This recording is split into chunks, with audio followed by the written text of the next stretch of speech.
2 asks, what are the best things a sub can do to help you enjoy playing with them? Lovely question. Great question. Yeah. I mean, all the usual things of like, I think you can do things before you meet. Yes. Like keeping the communication kind of succinct and clear and professional. Mhm. You know, send your screening when it's asked, send the deposit. If you have questions, ask them all in one email. Don't, you know, just you're trying to make this the booking process succinct and smooth. I think that's the first thing you can do before anything. Yeah. Make the booking process simple. Easy. Smooth. Make it easy for us. Easy. Yeah.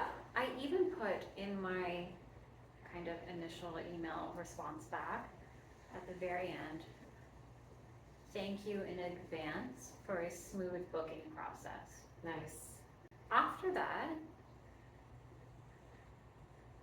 being respectful upon entering the space, following instructions that are given, and being an active participant. I think those are all like kind of universal things. And then bare minimum. that's, yeah, like that should be a bare minimum. Bare minimum. So like as far as specific things for me, like I like somebody who doesn't overly plan a session because that's just how I play. So I'm going to enjoy a session where I'm aligned, whereas like, okay, we're going to have our negotiation, talk about a whole bunch of different things, but then let's just go freely. At the Nerdy Autistic asks, from the time you started pro-doming to now, how have you evolved as a pro-dom?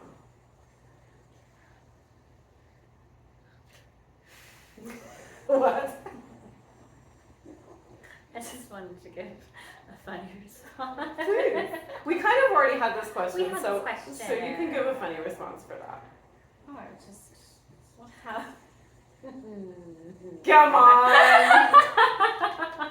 Can we say how each other has evolved? There. Okay, you sit down. Your goal is like to sit down as much as possible in a session. I'm a goddess. I want to be in my throne. Yes. As much as possible. Do move around a lot, but truly, when I get to sit, I'm happy. Yeah. It's lovely. Why do more when you can do less? More. Like becoming more, you're still playful. I still find you like very playful, Tom. But there is more of this embodied aspect, more slowing down. I think like being very honed in on the type of sessions that you want to do. Yeah.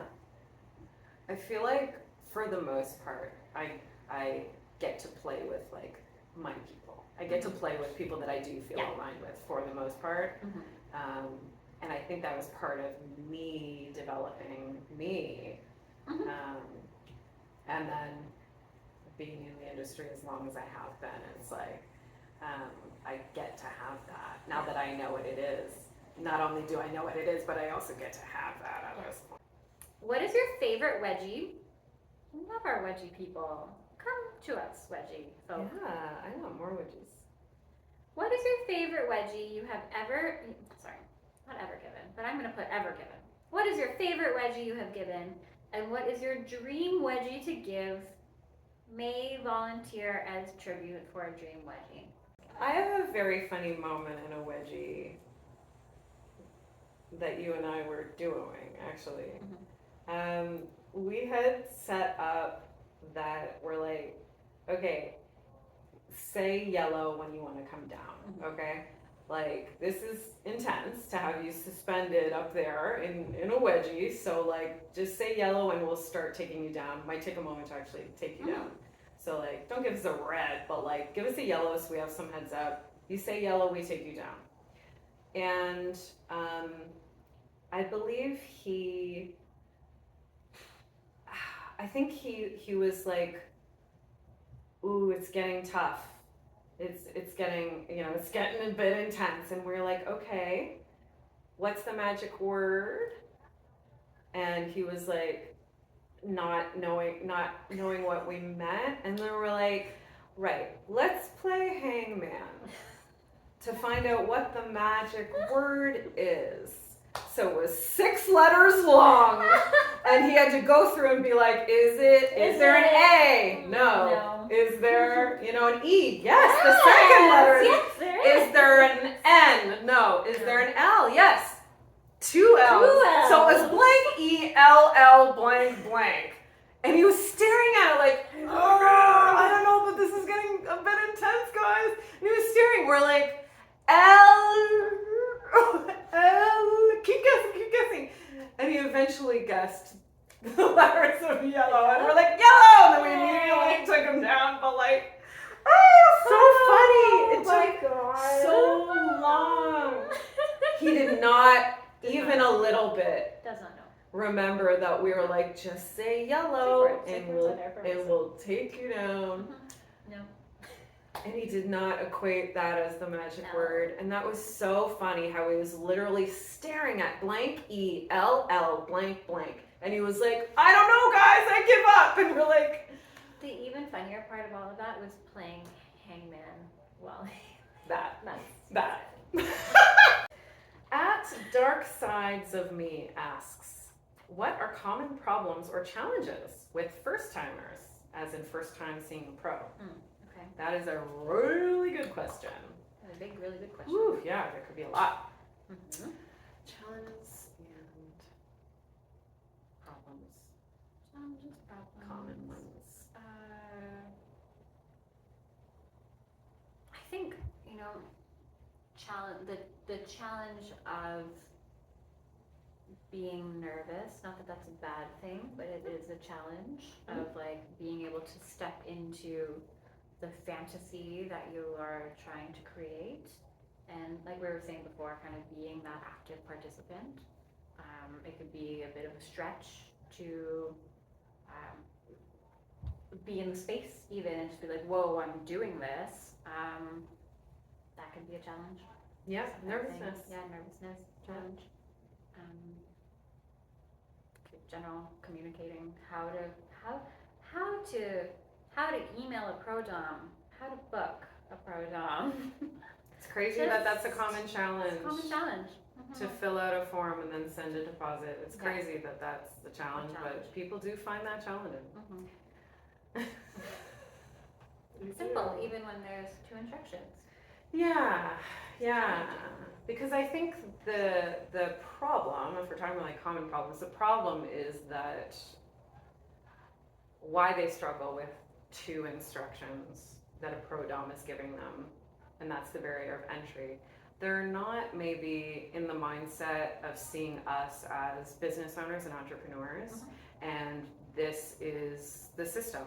Like, this is how you book the thing, just like you're booking any other professional. So I think they see sex workers, differently, that they're like, oh, I don't need to maybe be professional and adhere to their business practice, for instance, like, because they don't see us as business owners and entrepreneurs and independent workers who have a system that we've been using for years and we're very experienced in it and it's in place for a reason.